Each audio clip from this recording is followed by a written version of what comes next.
निहारिका जी, एक अनजान युवक ने आवाज दी। निहारिका ने पलट कर देखा तो अच्छी कद काठी वाला एक सुदर्शन युवक उसके पीछे खड़ा था। जी कहिए, घबराते हुए मद्न स्वर में निहारिका उस युवक से बोली। निहारिका के भीतर एक खलबली मची हुई थी कि इस अनजान युवक ने मुझे क्यों आवाज दी। उससे भी ज्यादा असमंजस इस बात की थी कि यह युवक मेरा नाम कैसे जानता है। उस युवक ने निहारिका से गेट के एक तरफ होने का आग्रह किया और खुद उस तरफ बढ़ गया। निहारिका भी उसके साथ साथ बैंक के कॉरिडोर के उस हिस्से में आ गई जहां अमूमन कम चहल पहल होती है। मेरा नाम विजय है, वह युवक थोड़ा हिचकिचाते हुए बोला। मैं इसी बैंक में काम करता हूँ, इसलिए आपका नाम, पता, घर सब जानता हूँ। मैं आपसे कुछ कहना चाहता हूँ। निहारिका बोली। जी कहिए, क्या बात है? मैं आपसे दोस्ती करना चाहता हूँ। मैं लड़कों से दोस्ती नहीं करती और मैं तो आपको जानती भी नहीं हूँ। आपको पहली बार देख रही हूँ, निहारिका ने विनम्रता से कहा। विजय बोला, लेकिन मैं आपको तब से जानता हूँ जब से आपने इस बैंक में खाता खुलवाया है। इतना ही नहीं, मैं उस जगह भी नियमित जाता हूँ जहाँ आपकी कोचिंग क्लास है, बल्कि वहाँ से रोज आपके ऑटो के पीछे पीछे आपके घर तक आना जाना भी मेरी दिनचर्या में शामिल है। विजय के मुंह से यह सब सुनकर निहारिका आश्चर्यचकित हो जाती है। पहले तो उसे उस पर गुस्सा आता है, परंतु इतने लंबे टाइम से पीछा करने के बाद भी उसका मुझे किसी तरह से कोई परेशान नहीं करना निहारिका को भा गया। निहारिका को लगा कि यह नौजवान सामान्य लड़कों जैसा नहीं है। अभी तक की बातचीत में भी वह उसे सभ्य और समझदार ही लगा। विजय के इसी निश्चल प्रेम को देखकर वह शांत रहती है और बड़े सरल भाव से उससे कहती है, आप यह सब क्यों कर रहे हैं? विजय कहता है, निहारिका जी, मैं बिना लाग लपेट के अपनी बात सीधे सीधे आपसे कहता हूँ। मैं आपसे शादी करना चाहता हूँ। क्या? निहारिका एकटक विजय को देखती रह जाती है। उसे समझ में नहीं आ रहा कि यह सब क्या हो रहा है। उसे कोई जवाब भी नहीं सूझ रहा। हाँ, उसके कपोलों पर रक्तम आभा छा जाती है, नजरें झुक जाती हैं और हृदय की गति बढ़ जाती है। वह विजय से कुछ नहीं बोल पाती। उसके होंठ जैसे बर्फ की तरह जम गए हों। बिन कुछ कहे वह चुपचाप बैंक के गेट की तरफ आगे बढ़ती है। मौसम में हल्की ठंडक होने के बाद भी वह दुपट्टे से माथे पर आई पसीने की बूंदों को पोंछती हुई पैदल ही घर की तरफ चल देती है। चलते चलते उसे मधुर याद आती है, उसकी वही चुलबुली सहेली जिसके साथ वह इस बैंक में पहली बार एमसीए एंट्रेंस एग्जाम की तैयारी हेतु कोचिंग की फीस जमा करने के लिए पैसे निकालने आई थी। पैसे निकालने के बाद जब निहारिका चलने लगती है तो उसे ऐसा महसूस होता है जैसे उसे कोई देख रहा है, पर वह ध्यान नहीं देती। उसकी सहेली मधुर चुटकी लेते हुए बोलती है, सुन निहारिका, वो लड़का थोड़ा सा और लंबा होता तो मेरे लायक था, लेकिन यह तेरे लिए बिल्कुल परफेक्ट है। निहारिका नजरें उठाकर भी नहीं देखती, पर मंद मंद मुस्कुराती है। सभी सहेलियां खिलखिलाकर हंसते हुए बातों को हवा में उड़ाकर चल देती है। क्या मधुर ने उस समय इसी विजय का जिक्र किया था? वह अपने सिर को हल्के से झटकती है, मानो विजय और उसकी बातों को भूल जाना चाहती हो। वह याद करती है उन दिनों को जब वह बीएससी फर्स्ट ईयर में थी।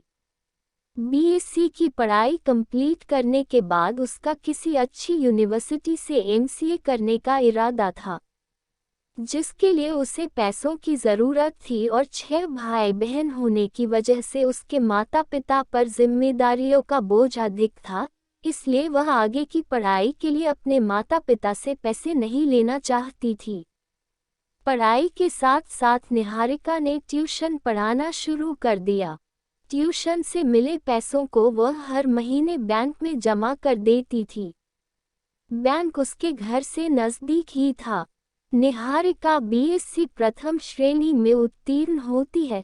कोचिंग में एडमिशन लेने के बाद हर महीने की तरह निहारिका इस महीने भी ट्यूशन से मिले पैसे जमा करने आई थी। तभी इस अनजान युवक विजय से मुलाकात होती है। उसकी याद आते ही निहारिका का हृदय बिजली की गति से धड़कने लगता है। चलते चलते उसने फैसला किया कि विजय के बारे में मां को जरूर बताएगी। घर पहुंचकर निहारिका मां को सारी बात बता देती है।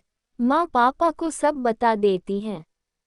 पापा बोलते हैं, लड़का ब्राह्मण है, लेकिन चौबे है, दुबे चौबे में हमारे यहाँ शादी नहीं होती। फिर भी चलो चलकर लड़के को देख आते हैं। निहारिका के साथ दोनों लोग बैंक जाते हैं। दूर से ही विजय को देखकर घर वापस आ जाते हैं। पापा एक लंबी गहरी सांस लेते हैं और बड़े दबे हुए स्वर में कहते हैं, लड़का तो अच्छा है, परंतु पिताजी नहीं मानेंगे। बहुत ही जिद्दी हैं। गांव की पूरी संपत्ति उठाकर किसी और के नाम कर देंगे। मारपीट करेंगे। घर के दरवाजे हमेशा के लिए बंद कर देंगे। बिरादरी से भी बाहर निकाल देंगे। इससे हमारे और बच्चों के जीवन पर बुरा असर पड़ेगा।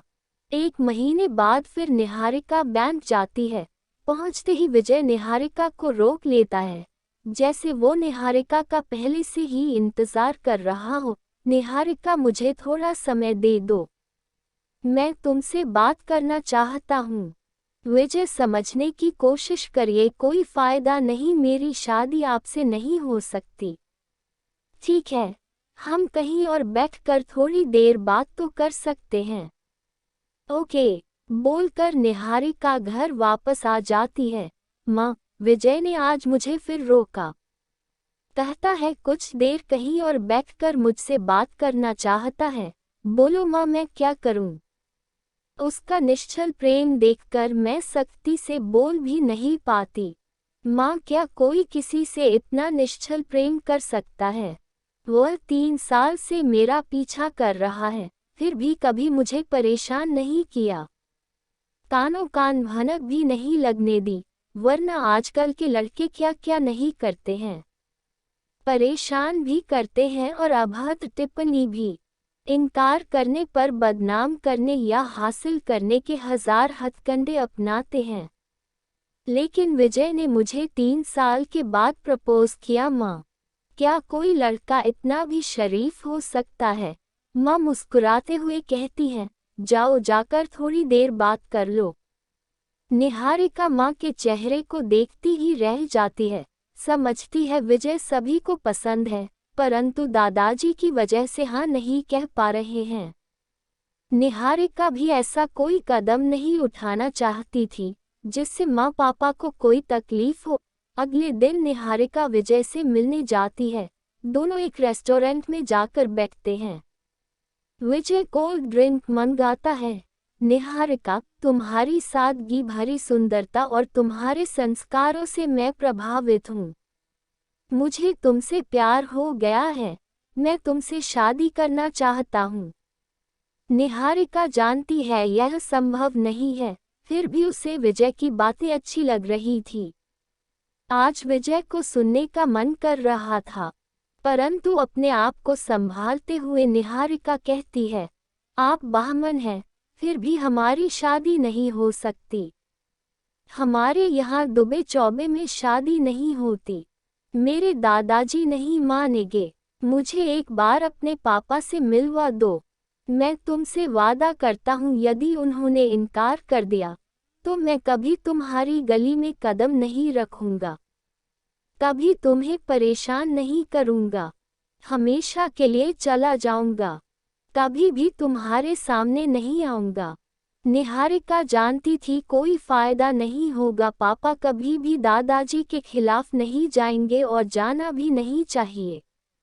निहारिका भी ऐसा कोई काम नहीं करना चाहती थी जिससे आगे चलकर माँ पापा और उसके भाई बहन को कोई परेशानी हो। नहीं विजय, हमारी शादी नहीं हो सकती। आप मुझे भूल जाएं, इसी में हम सब की भलाई है। विजय का उदास चेहरा देखकर निहारिका भी उदास हो जाती है और दुखी मन से घर वापस आ जाती है। आज सारी रात निहारिका को नींद नहीं आती, शायद उसे भी विजय से प्यार हो गया था। पूरी रात करवटें बदलते बदलते सुबह हो गई। सूरज धूप की चादर ओढ़ चुका था। निहारिका उठी। उसने विजय को भुलाने का प्रयत्न करते हुए अपने रोज के कामों में लग गई। 1 महीने के बाद फिर निहारिका बैंक गई। आज नजरें विजय को ही ढूंढ रही थी, लेकिन विजय कहीं भी दिखाई नहीं दिया। निहारिका से रहा नहीं गया, उसने बैंक के कर्मचारियों से पूछा, आज विजय जी नहीं आए हैं? जी, विजय जी का स्थानांतरण हो गया है। उसने आश्चर्य से पूछा, कहाँ? जी, दिल्ली, इंडियन ओवरसीज बैंक में। अब वे प्रोबेशनरी ऑफिसर हो गए हैं। निहारिका को ऐसा लगा जैसे किसी ने उसके दिल के 1000 टुकड़े कर दिए हों। ऐसा प्रतीत हो रहा था जैसे सब कुछ खत्म हो गया है। दिल अंदर ही अंदर रो रहा था, कहीं पलकों से मोती न ढुलक जाएं। सहसा उसने अपने आप को संभाला और मन ही मन कहने लगी, उसने मुझे बताया भी नहीं, बिना बताए ही चला गया। वैसे ठीक ही किया विजय ने, अगर बता देता तो शायद मैं कमजोर पड़ जाती। सोचते सोचते निहारिका के अधरों पर मुस्कान आ गई। विजय ने अपना वादा पूरा किया। वह मुझे कभी भी परेशान नहीं करेगा, कभी भी मेरे सामने नहीं आएगा, हमेशा के लिए चला जाएगा। शायद इसी को सच्चा प्यार कहते हैं। आज निहारिका को विजय पर गर्व हो रहा था।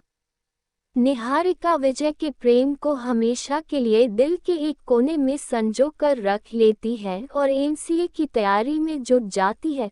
वीडियो अच्छी लगी हो तो लाइक करना, चैनल को सब्सक्राइब करना। कहानी सुनने के लिए आप सभी का धन्यवाद।